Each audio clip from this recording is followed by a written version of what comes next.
dans un quartier tranquille, un vieil homme aveugle est entré dans un petit commerce de proximité et a, de manière inattendue, décroché le gros lot à la loterie. Consumée par la cupidité, la caissière rusée a comploté pour s'en emparer. À partir de ce moment, les ennuis ont commencé. Elle est devenue arrogante, maudissant tout le monde autour d'elle, convaincue qu'elle était destinée à la richesse. Mais il y avait une chose qu'elle n'avait jamais vue venir. Le vieil homme n'avait jamais été aveugle, et sa véritable identité de milliardaire allait transformer son rêve en cauchemar. Avant de nous plonger dans l'histoire, à quelle heure écoutez-vous? D'où venez-vous? Laissez un commentaire ci-dessous et dites-le moi. Le dépanneur se tenait au coin d'un quartier paisible, son enseigne néon bourdonnant faiblement tandis qu'elle vacillait dans la lumière de fin d'après-midi. Le dernier rayon de soleil filtrait à travers les vitres poussiéreuses, peignant de longues rayures dorées sur les allées exiguës. Les étagères étaient bondées de collations bon marché et de conserves. L'air était légèrement aigre de café brûlé et de vieux nettoyants pour sol.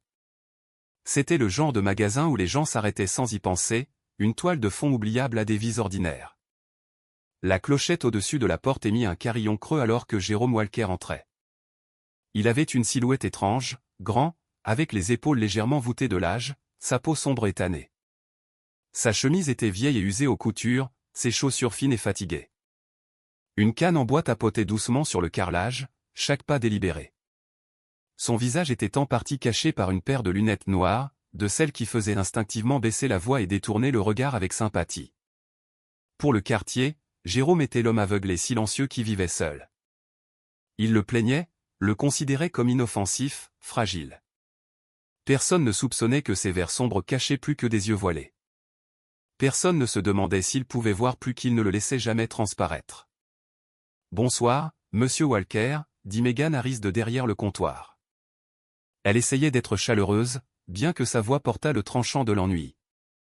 Elle avait la vingtaine, ses cheveux blonds attachés négligemment, son tablier d'uniforme maculé après un long service. Elle affichait un sourire poli qui n'atteignait pas ses yeux, des yeux qui se tournaient souvent vers les rayons de tickets de loterie suspendus près de la caisse, comme s'ils détenaient la clé de la vie qu'elle méritait. Jérôme inclina la tête vers sa voix, son expression calme et douce. « Bonsoir, Megan.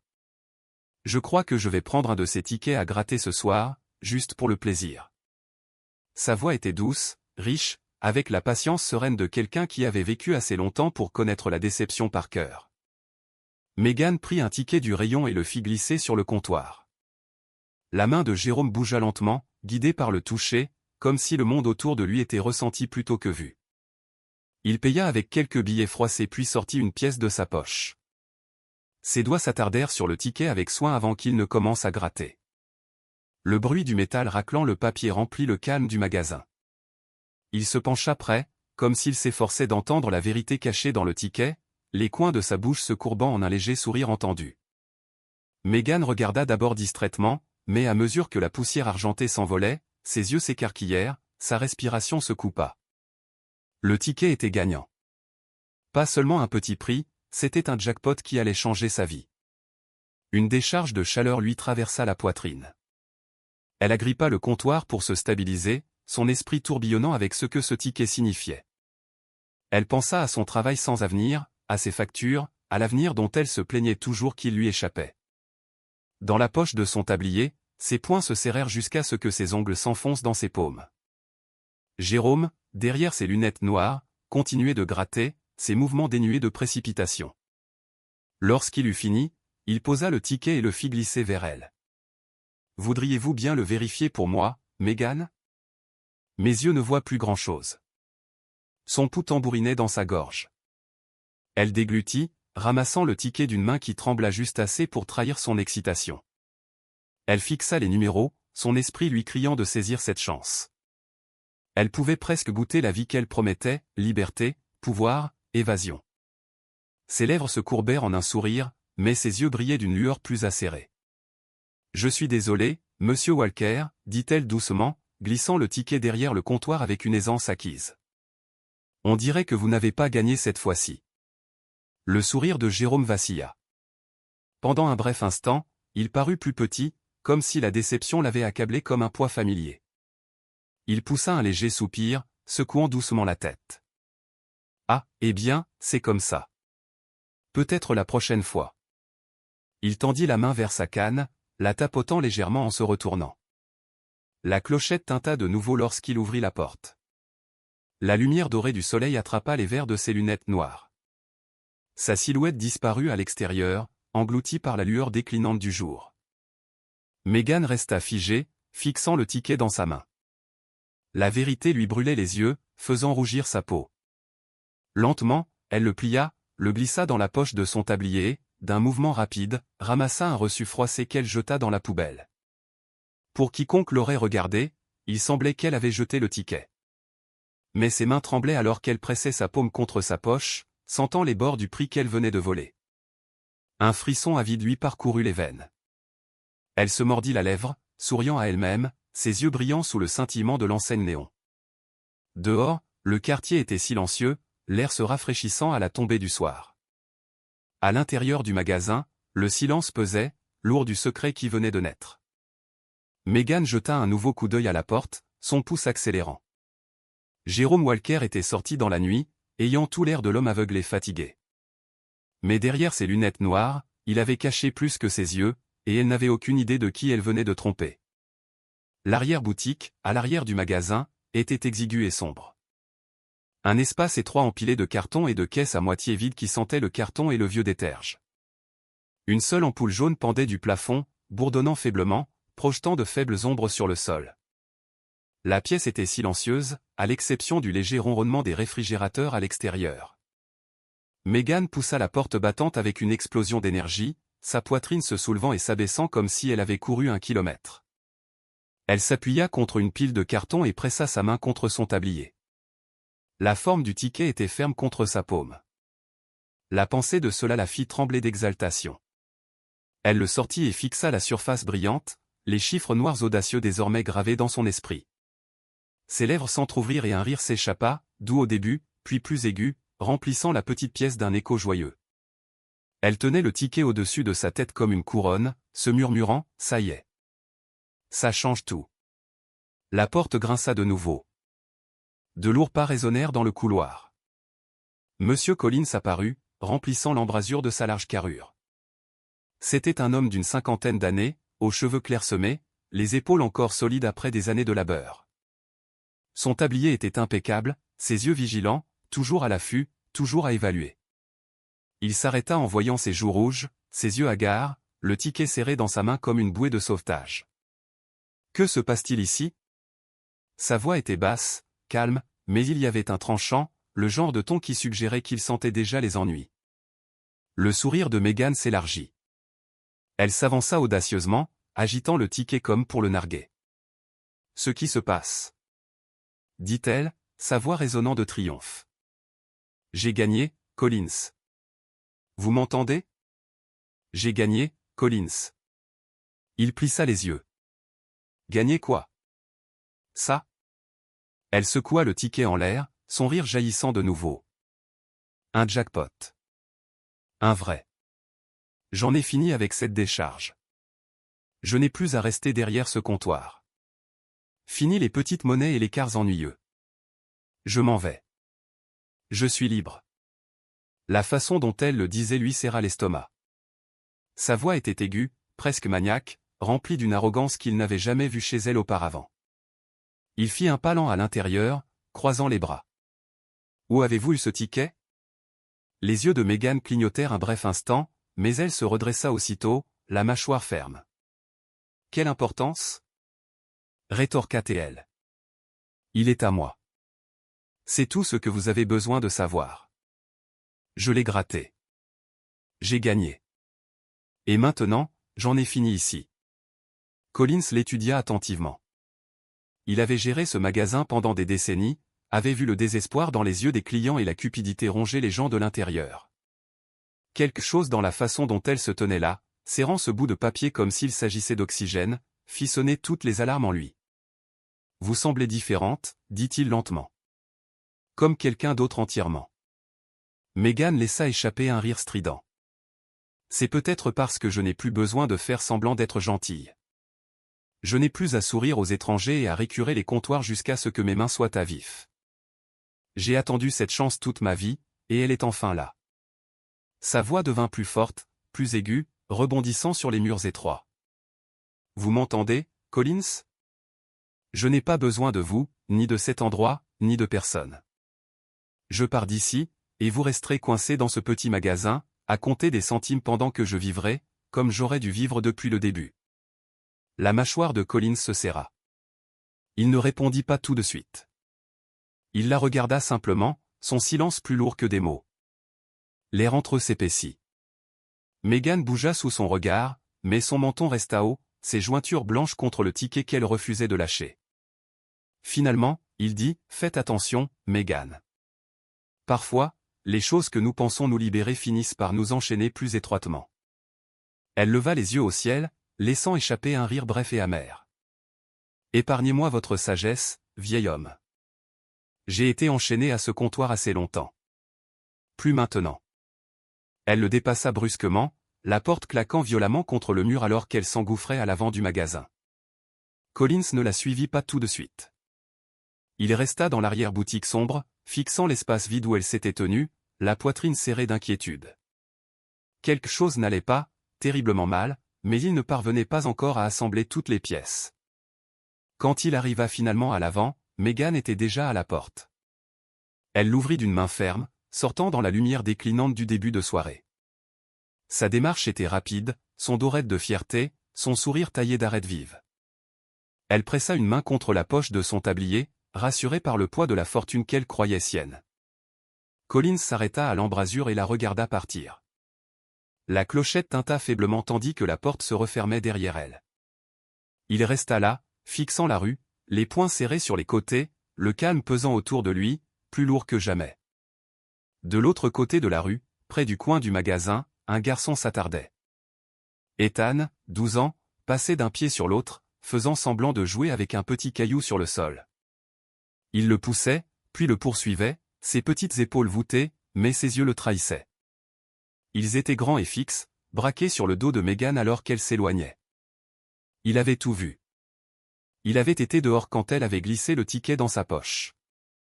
Il avait regardé son visage, le sourire rusé qu'elle portait quand Jérôme était parti. Le souvenir lui brûlait les yeux, aigu et inébranlable.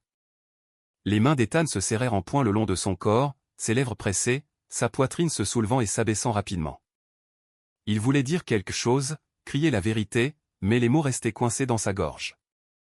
Les adultes n'écoutaient pas. Il le renvoyait, lui disait qu'il imaginait des choses. Et Megan, avec son sourire cruel et ses yeux féroces, l'effrayait plus qu'il ne voulait l'admettre. Alors il ne dit rien. Il se pencha pour ramasser le caillou, le faisant rouler entre ses doigts, son visage pâle. Le silence de la rue l'enveloppait, lourd et secret. Les yeux de Collins balayèrent le parking, apercevant le garçon un bref instant. Quelque chose dans l'expression d'Ethan le frappa, quelque chose de perturbé, trop grave pour un enfant. Mais Collins ne demanda rien. Pas encore. Au lieu de cela, il se retourna vers le comptoir vide, ses pensées tournant comme des nuages sombres. Megan pensait être sortie victorieuse. Mais Collins le sentait dans ses os, ce n'était pas fini. Et Ethan, gardant son secret dans le crépuscule, le savait aussi. La pluie avait commencé peu de temps auparavant, douce et hésitante au début, tapotant maintenant régulièrement contre les larges fenêtres du café du coin. Une lumière jaune et chaude brillait à l'intérieur, se répandant sur les tables et les chaises en bois, rendant l'espace plus petit, plus intime. Le parfum du café torréfié flottait dans l'air, se mêlant à la légère douceur des pâtisseries reposant derrière une vitrine au comptoir. Seule une poignée de clients étaient dispersés dans la pièce, leur voix basse, leur regard curieux mais non intrusif. Megan entra en glissant, essuyant quelques gouttes de pluie de sa manche. Son cœur battait encore la chamade depuis plus tôt, son esprit tourbillonnant avec la promesse du ticket caché dans sa poche. Elle choisit une petite table près de la fenêtre où la rue extérieure se brouillait sous le rideau de pluie. Elle tambourinait des doigts sans repos sur le bois poli. Chaque son, chaque éclair de mouvement semblait plus vif ce soir. Elle avait appelé Tyler ici avec l'intention de rompre. Cela lui trottait dans la tête depuis des semaines, peut-être des mois. Tyler était stable, gentil, fiable. Mais il était aussi fauché, coincé dans un cycle de petits boulots et de rêves discrets qui ne semblaient jamais prendre leur envol. Megan, avec ses ambitions et sa soif ardente de plus, était devenue impatiente de sa petitesse. Maintenant, avec la fortune littéralement dans sa main, elle savait qu'elle n'avait plus besoin de lui. La porte s'ouvrit avec un léger tintement, et Tyler entra. Sa veste était humide de la pluie, ses cheveux foncés collés à son front. Il la repéra immédiatement et sourit, un sourire authentique, sans réserve, qui illumina ses yeux. Il traversa rapidement la pièce, tirant la chaise en face d'elle. « Megan, dit-il, sa voix chaleureuse. Tu as l'air différente ce soir. » Elle força un sourire, tendu et rapide. « Assieds-toi, Tyler. » Il s'assit, se penchant en avant, les coudes posés sur la table. Ses mains s'agitaient légèrement, comme s'il était à la fois nerveux et excité. Elle le remarqua, et une pointe de culpabilité lui transperça la poitrine, bien qu'elle fût rapidement étouffée par le poids du ticket pressé contre son côté. « Je voulais te parler, » commença Megan, son ton mesuré. Elle prit une inspiration, se stabilisant. « De nous. » Le sourire de Tyler s'élargit nerveusement. « Drôle. Je voulais te parler de la même chose. » Il fouilla dans la poche de sa veste, tâtonnant pour quelque chose de caché là. Les yeux de Megan se plissèrent légèrement. Elle hésita mais continua. « Tyler, écoute. Les choses entre nous, ça ne marche pas. Tu es doux et tu as toujours été bon avec moi. » Mais, elle s'arrêta brusquement alors que Tyler sortait une petite boîte de sa poche et la posait sur la table. Elle était usée et rayée. La couverture en velours était décolorée, le genre de boîte qui avait été gardée en sécurité pendant des années. Tyler l'ouvrit avec précaution, ses mains tremblant juste un peu. À l'intérieur reposait une bague, simple et sans polissage, mais scintillant faiblement dans la lumière chaude du café. Le souffle de Megan se coupa, sa poitrine se serra. Elle fixa la bague, puis lui, incapable de parler. Le visage de Tyler s'illumina d'espoir alors qu'il se penchait. « Je n'ai pas grand-chose, Megan, mais j'ai ça. C'était à ma mère. Elle voulait que je la donne à la femme que j'aime, celle sans qui je ne peux pas imaginer vivre, et c'est toi. » Le café sembla se taire. Le murmure des voix s'estompa. Le bruit de la pluie s'adoucit comme si le monde entier s'était arrêté pour écouter. Quelques clients jetèrent un coup d'œil, leurs expressions tendres, curieuses. Tyler repoussa sa chaise et s'agenouilla au milieu du café. Il tenait la boîte ouverte, la regardant avec des yeux si pleins d'espoir qu'ils brillaient. Sa voix vacillait, mais les mots venaient calmement. « Megan Harris, veux-tu m'épouser ?» Pendant un battement de cœur, Megan se figea. La vue de lui agenouillé là, vulnérable et sincère, remua quelque chose de profond en elle. Sa gorge se serra. Ses yeux menaçaient de s'adoucir. Elle se souvint des soirées qu'ils avaient partagées, de la façon dont il la faisait rire, du confort de sa présence quand elle s'était sentie le plus seule. Pendant une fraction de seconde, elle imagina dire oui. Elle imagina glisser la bague à son doigt et le laisser la prendre dans ses bras. Elle imagina une vie bâtie sur de petits bonheurs, des moments tranquilles, un amour qui ne demandait rien de plus que d'être rendu. Mais l'image du ticket de loterie lui traversa l'esprit, effaçant tout le reste, richesse, liberté, pouvoir, une vie où elle n'aurait jamais à se contenter, jamais à lutter. La bague de Tyler, douce et sentimentale, sembla soudain bon marché, pitoyable, comme une chaîne qui la maintiendrait liée à la vie même qu'elle méprisait. Son cœur se durcit. La chaleur dans ses yeux disparut. Elle repoussa sa chaise brusquement, le pied en bois raclant le sol avec un son strident. Toutes les têtes du café se tournèrent. Tyler cligna des yeux vers elle, son sourire s'estompant, la confusion s'infiltrant dans son expression. Megan se leva, son visage froid, sa voix sèche. « Non, Tyler, je ne peux pas. Je ne le ferai pas. Tu ne comprends pas. Je veux plus que ça. Plus que ce que tu peux me donner. » Ses yeux s'écarquillèrent, sa poitrine se soulevant et s'abaissant comme si l'air lui avait été arraché. Il resta agenouillé, la boîte toujours ouverte, ses mains tremblantes. « Megan, s'il te plaît. Je t'aime. Je peux te donner tout ce que j'ai. » Ses lèvres se retroussèrent en un sourire amer. « Et c'est là le problème. Tu n'auras jamais assez. Pas pour moi. » Les mots le frappèrent comme un coup. Son visage se froissa. Son corps s'affaissa, mais il ne se releva pas.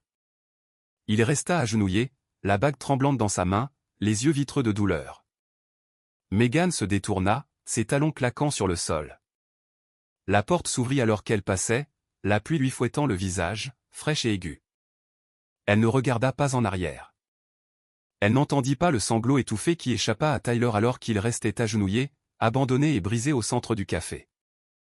Dehors, la pluie s'était intensifiée, des gouttes brillantes sous les lampadaires. Megan resserra son manteau et marcha rapidement sur le trottoir, la tête haute, l'esprit clair, sa main de nouveau pressée contre sa poche, rassurée par le contour du ticket gagnant.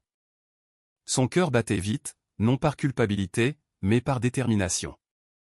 La bague, le café, les yeux implorants de Tyler, rien de tout cela n'avait plus d'importance. Une seule chose comptait maintenant, la loterie.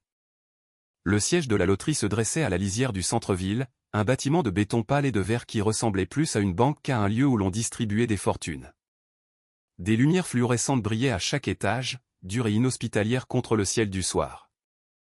Megan se précipita à travers les portes coulissantes, son manteau humide de la pluie, ses pas rapides et déterminés. À l'intérieur, l'air était frais et stérile. La salle d'attente s'étendait largement, ses murs peints d'un blanc éclatant qui rendait tout plus lumineux qu'il ne l'aurait dû.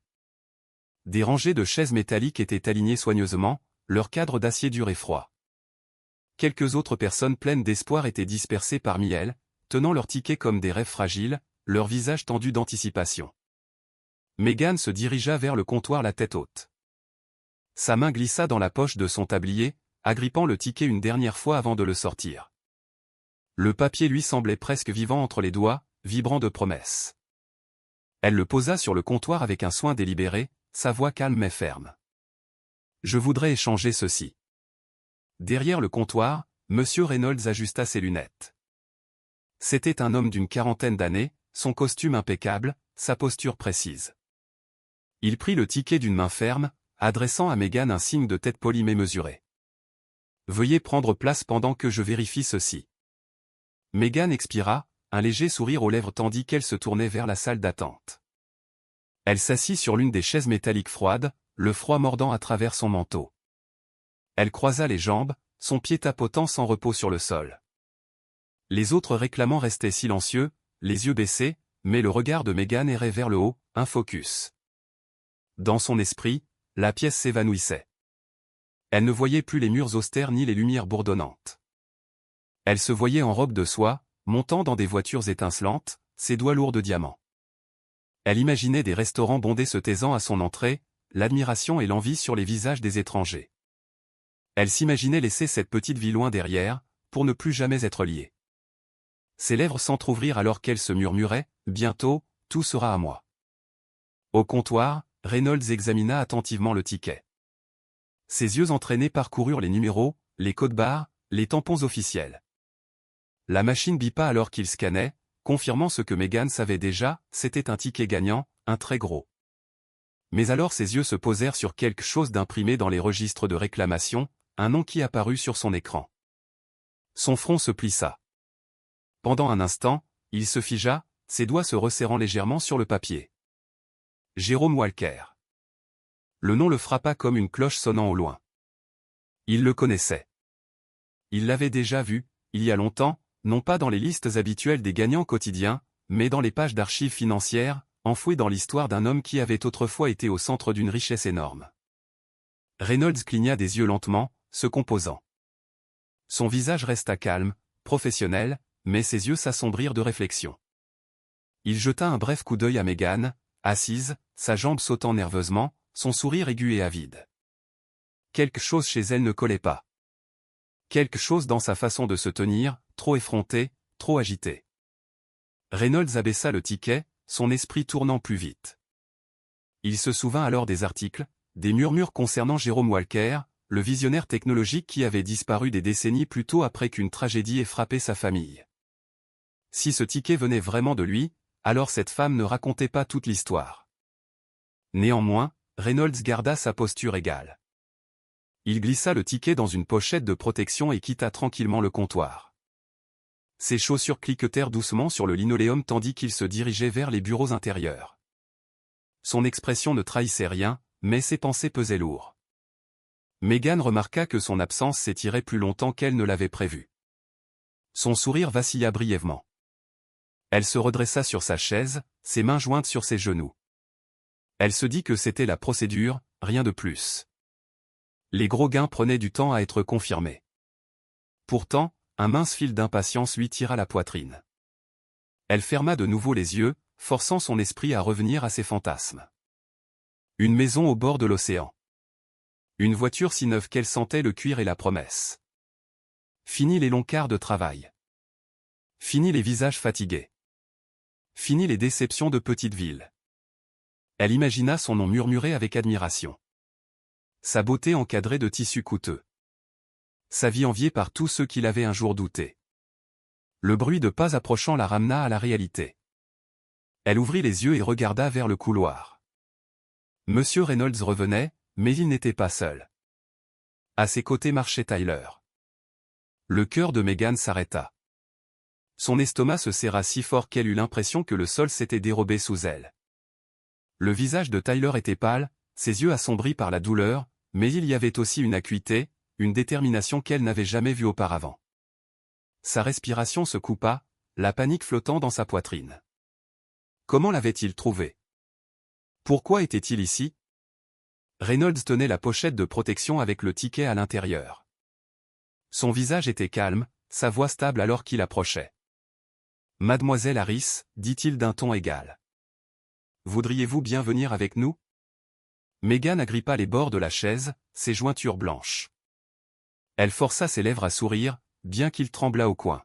« Qu'est-ce que c'est ?» demanda-t-elle, sa voix à peine un murmure. Les yeux de Reynolds rencontrèrent les siens, froids et impénétrables. Juste quelques questions. Procédure normale. Son regard se posa sur Tyler, silencieux mais ferme à côté du directeur. La vue de lui brûla la poitrine. Il y a à peine une heure, il était à genoux dans un café, implorant son amour. Maintenant, il se tenait là, convoqué au cœur de son nouveau monde, menaçant de tout faire capoter. La lueur chaude de ses fantasmes se brisa. La salle d'attente semblait soudain trop lumineuse, trop stérile, ses murs se rapprochant. Les autres réclamants bougèrent sur leurs sièges, leurs yeux écarquillés de curiosité, comme s'ils pressentaient la tempête qui se préparait. Megan se leva lentement, ses jambes tremblantes sous elle. Elle lissa son manteau, releva le menton et suivit Reynolds vers le couloir. Chaque pas résonnait fortement, le bruit de ses talons claquant sur le linoléum comme un compte à rebours qu'elle ne pouvait arrêter. Dans sa poitrine, son cœur battait, non plus de triomphe, mais d'une peur lancinante qu'elle refusait de nommer. La salle d'attente s'était refroidie, bien que les lumières brûlassent toujours avec la même lueur stérile. Megan sentit les murs se refermer sur elle tandis qu'elle suivait Monsieur Reynolds et Tyler de retour vers le comptoir. Chaque pas résonnait fortement, trop fort, trop définitif. Elle se laissa tomber sur une chaise de nouveau, ses mains agrippant ses genoux, sa poitrine se soulevant et s'abaissant avec des respirations irrégulières. Le bourdonnement des néons au-dessus d'elle ressemblait à un essaim d'abeilles en colère. Monsieur Reynolds se tint devant elle, le ticket soigneusement scellé dans sa pochette de protection. Son expression était calme, sa voix professionnelle. « Mademoiselle Harris, il y a quelques préoccupations que nous devons aborder. » Megan força un sourire, bien que ses lèvres tremblassent. « Préoccupation ? Quelle préoccupation ? J'ai gagné à la loyale. Ce ticket est à moi. » Son ton s'éleva, plus aigu à chaque mot. Vous n'avez pas le droit de me questionner. Tyler se tenait à quelques pas, la mâchoire serrée, ses yeux rivés sur elle avec une intensité qui transperçait son audace. Il ne dit rien, mais le silence entre eux était plus fort que toute accusation. La porte s'ouvrit. Monsieur Collins entra, les épaules carrées, le visage grave. À ses côtés, Jérôme Walker entra lentement, sa canne tapotant doucement sur le linoléum. Ses lunettes noires dissimulaient ses yeux, mais sa posture était stable, son expression calme, indifférente au chaos qui l'entourait. L'estomac de Megan se tordit. Elle agrippa le bord de sa chaise, le souffle coupé. « Qu'est-ce que c'est que ça ?» exigea-t-elle, sa voix perçante. « Pourquoi est-il ici ?» Collins ignora sa protestation. Il brandit une tablette, le petit écran déjà lumineux. « Parce que la vérité a aussi sa place ici. » La pièce se tut tandis qu'il appuyait sur Play. Des images granuleuses vacillèrent sur l'écran. Elle montrait Jérôme au comptoir, grattant le ticket d'une main patiente, le faisant glisser avec un léger sourire. Puis Megan apparut, ses mouvements rapides, délibérés, le ticket disparaissant dans sa poche tandis que son autre main jetait un bout de papier dans la poubelle. Les images parlaient plus fort que les mots. Le silence qui s'ensuivit fut suffocant. Megan se leva d'un bond, le visage écarlate. « Cela ne prouve rien !» cria-t-elle. « Vous ne pouvez pas. Vous ne savez pas ce qui s'est passé. Ce ticket était à moi. Je l'ai acheté. Ce vieil homme, il y a probablement laissé tomber autre chose. Vous ne pouvez pas croire ça. » Ces mots s'entrechoquèrent, frénétiques, saccadés, sa voix se brisant sous la tension. Jérôme resta immobile, le menton légèrement relevé, la plus légère courbe d'un sourire effleurant ses lèvres. Il ressemblait à un homme regardant une tempête de loin, intouché, inébranlable. La porte s'ouvrit de nouveau. Une femme entra, guidant doucement un garçon par l'épaule. Ethan entra, ses petites mains serrées le long de son corps, ses grands yeux dardant nerveusement autour de la pièce. Sa mère lui murmura des encouragements, sa voix douce, le poussant en avant. Collins s'accroupit légèrement pour rencontrer le regard du garçon. « Ethan, tu te souviens de ce que tu m'as dit tout à l'heure ?» Ethan déglutit difficilement, jetant un coup d'œil à Megan, puis à Jérôme, puis à ses chaussures. Sa voix n'était guère plus qu'un murmure. « Je l'ai vu. Je l'ai vu mettre le ticket dans sa poche. » Elle a souri comme si elle savait.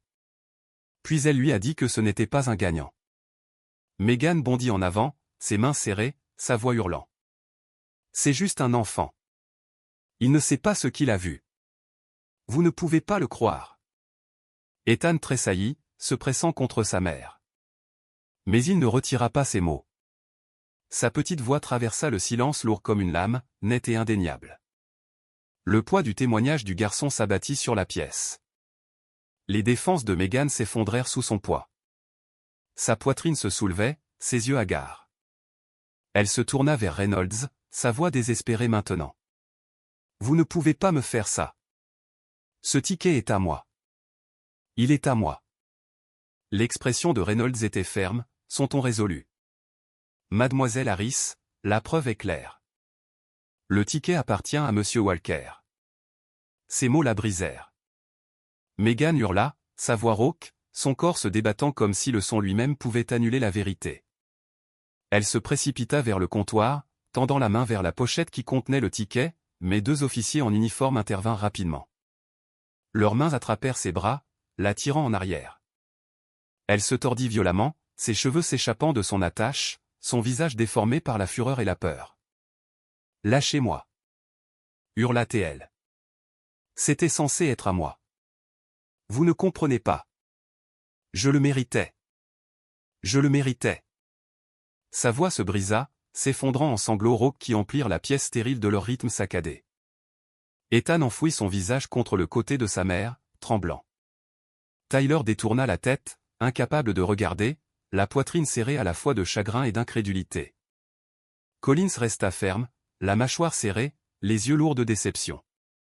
Jérôme resta où il était, sa canne stable dans sa main, sa silhouette droite derrière les lunettes noires. Son expression demeura impénétrable, mais il y avait une gravité dans sa présence, une autorité tranquille qui emplissait la pièce. Il ne ressemblait pas à une victime, mais à un homme qui avait déjà connu la perte, déjà connu la trahison, et qui la portait avec le calme de celui qui ne pouvait plus être brisé. Les officiers pressèrent les bras de Megan derrière elle, la guidant vers la porte. Elle se débattit une fois de plus, le visage rouge de rage, ses cris résonnants. « C'était à moi. C'était à moi. » Mais la pièce n'écoutait plus. Le silence de Jérôme pesait plus lourd que ses cris. Le soleil commençait à descendre dans le ciel, projetant une douce lueur ambrée sur les marches du centre de loterie. La tempête de voix à l'intérieur s'était estompée, remplacée par le silence de l'air du soir. Le monde extérieur semblait plus calme, presque clément, comme s'il était lui aussi prêt à laisser partir le chaos qui avait rempli la salle d'attente quelques instants auparavant. Les cris de Megan résonnaient encore faiblement tandis que la police l'escortait, sa silhouette, petite maintenant, engloutie par le siège arrière de la voiture de patrouille. Les gyrophares clignotèrent une fois, puis disparurent au coin de la rue, ne laissant que le silence et le léger bruissement des feuilles dans la brise chaude. Pour la première fois ce jour-là, l'espace extérieur du bâtiment semblait vaste et ouvert, respirant de nouveau après le poids suffocant de la tromperie et des accusations. Jérôme sortit lentement, sa canne tapotant doucement sur le pavé. La lumière du soleil de fin de journée l'effleura, dorant les bords de sa chemise usée et de ses lunettes noires. Il n'y avait ni triomphe dans sa démarche, ni vantardise dans son expression. Il marchait avec la dignité calme de quelqu'un qui avait déjà traversé des tempêtes bien plus grandes que celle-ci, un homme qui portait la paix, non pas parce qu'il était intouché par la trahison, mais parce qu'il avait fait la paix avec elle.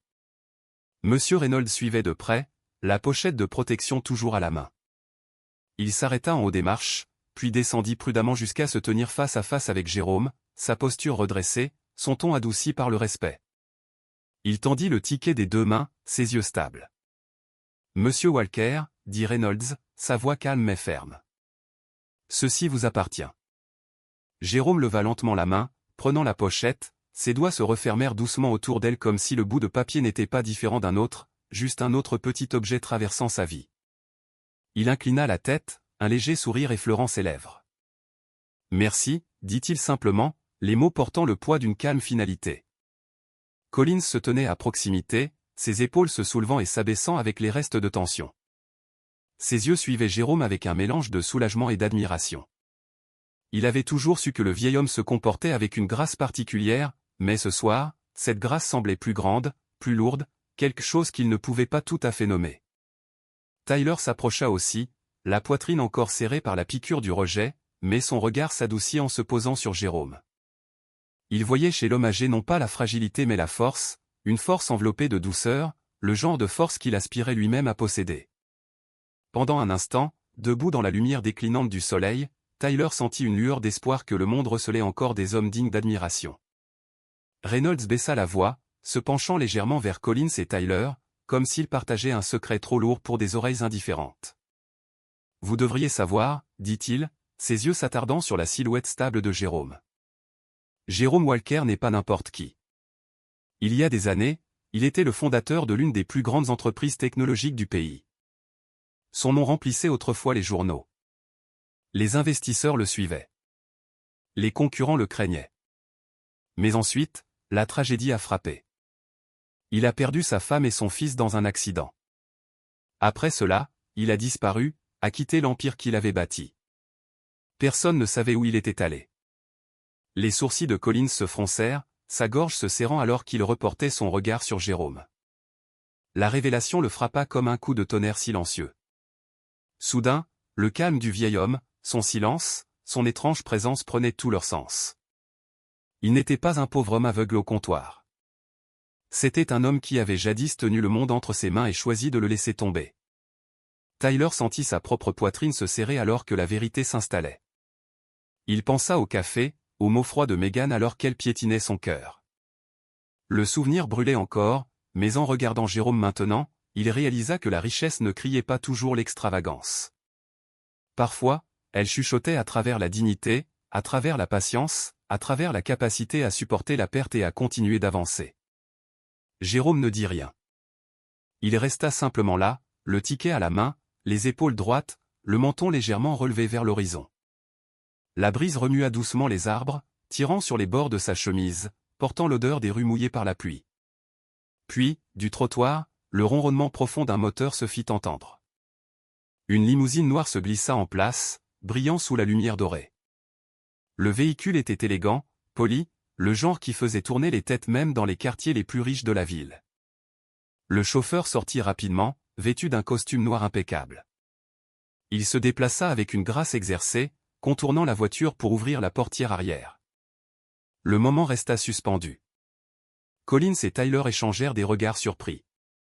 Même le calme de Reynolds vacilla un battement de cœur, ses yeux s'écarquillant légèrement avant qu'il ne se reprenne. La vue de la limousine transforma tout ce qu'il pensait savoir de Jérôme. Le chauffeur inclina respectueusement la tête. « Monsieur Walker, » dit-il, sa voix basse, déférente. Jérôme avança d'un pas mesuré. Il ne se pressa pas, ne fit pas de démonstration. Sa canne tapotait doucement sur le pavé, mais ses épaules ne portaient aucune faiblesse. Il s'arrêta près de la portière ouverte, une main posée légèrement sur le cadre poli. Il tourna légèrement la tête, comme s'il écoutait le silence qui s'était abattu autour de lui.